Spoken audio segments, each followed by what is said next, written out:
Welcome to Talk Tickers, where we break down the latest earnings calls for you. Today we're diving into Sunoco LP, ticker SUN. And wow, what a quarter. We've got a huge miss on the profit line, but it was completely overshadowed by a nearly $9 billion deal that basically creates a brand new company. So let's unpack what this massive pivot really means for investors. All right, so here's how we're going to tackle this. First, we'll look at the numbers, which are a bit of a mixed bag. Then we'll get into the real meat of the story, this huge transformation they're undergoing. After that, we'll cover management's path forward, check in on how the market is taking all this news, and then we'll wrap it up with our take on what comes next. Okay, so right off the bat, Sunoco's third quarter results were, well, they were confusing. You look at the headlines, and it's a classic mixed bag. The numbers just don't seem to tell a single clear story, which definitely left a lot of people scratching their heads. And this really gets to the heart of it. I mean, look at that earnings per share number, 64 cents. The street was looking for $1.54. That's a massive 58% miss. Ouch. But then you look over at revenue, and they actually beat expectations. So what gives, right? When you see a disconnect this big, it almost always means the real story isn't in the headline numbers. So let's peel back another layer. Management was quick to point out a record adjusted EBITDA. $496 million. And yeah, that sounds great. But for a company structured like this, the number investors really care about is distributable cash flow. You know, the actual cash available to pay out to investors. And that number, it actually dropped almost 7%. Why? Well, they got hit by higher interest payments and a bit more spending. And this chart really shows you what's going on inside the business. Their biggest segment, fuel distribution, actually took a hit. Profits were down. But what's interesting is that the weakness there was totally balanced out by really strong growth in their other businesses, the pipelines and terminals. And those are the more stable, predictable parts of the company. So you're seeing a shift here, a move toward more reliable, fee-based cash flows. Okay, so let's shift gears.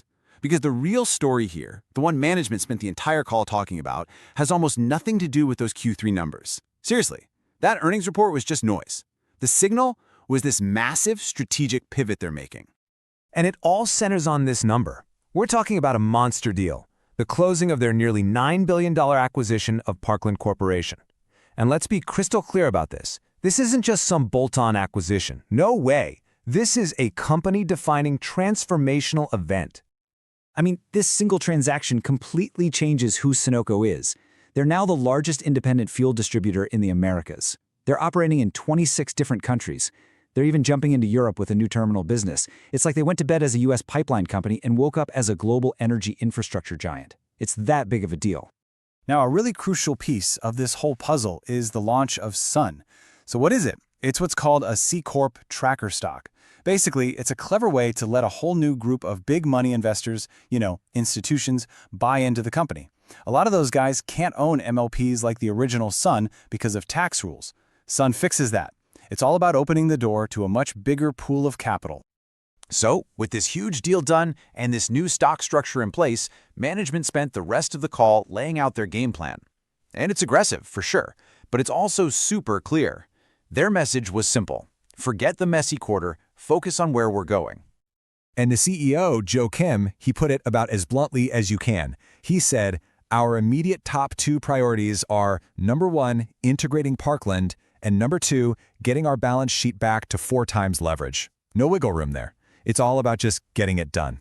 So yeah, the whole game plan really comes down to 3 things. Step 1, integrate. Make this massive Parkland deal work and start racking up those cost savings. Step 2, delever. Pay down the debt and get their leverage back to a more comfortable level within a year. And step 3, grow. Use all that new cash flow to keep increasing the payout to investors. Simple as that. And they're not shy about the numbers they're targeting. They're telling investors to expect more than $250 million in annual savings, what Wall Street calls synergies, by year 3.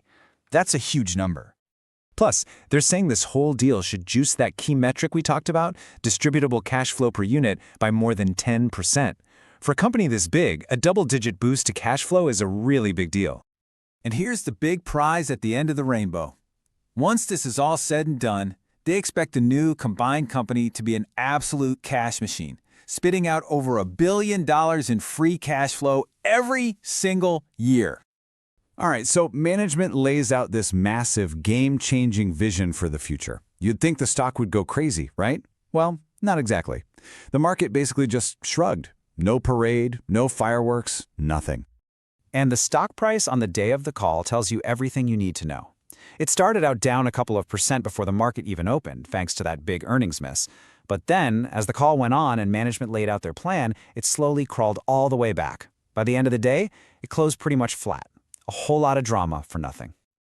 And Wall Street analysts are totally split down the middle on this one. You've got the bears, who are laser-focused on that ugly EPS miss and are frankly worried about the huge execution risk of a deal this size. Then you have the bulls. They're saying, hey, look past the noise. They see a juicy 7% yield and the massive long-term potential here. When you boil it all down, the market's quiet reaction is sending a very clear message. This is a show-me story. Management has painted a beautiful picture of the future, but now the market is sitting back with its arms crossed saying, okay, prove it. The ball is completely in their court. All right, that brings us to the big question. With all this going on, where's the opportunity? Let's talk about how this could all play out and how you might think about positioning for what comes next. So we've got this messy, confusing quarter on one side and this incredible long-term vision on the other. What's the trade? How do you play a classic show-me story like this? Well, here's one idea we're calling the sun arbitrage. The core thesis is this. The market is too focused on the Q3 miss and the complexities of MLPs. It's missing the huge catalyst, which is the new SunocoCorp C-corp. The idea is that a whole wave of new institutional money, which couldn't touch the MLP, is going to flood into SunocoCorp. And that new demand could force the entire company's value to be re-rated higher. So the trade could be to buy SunocoCorp when it launches and maybe hedge that bet by shorting a broad MLP ETF to isolate the Sunoco-specific story. So because we see this clear, catalyst-driven path to unlocking value, we're giving Sunoco an outperform rating.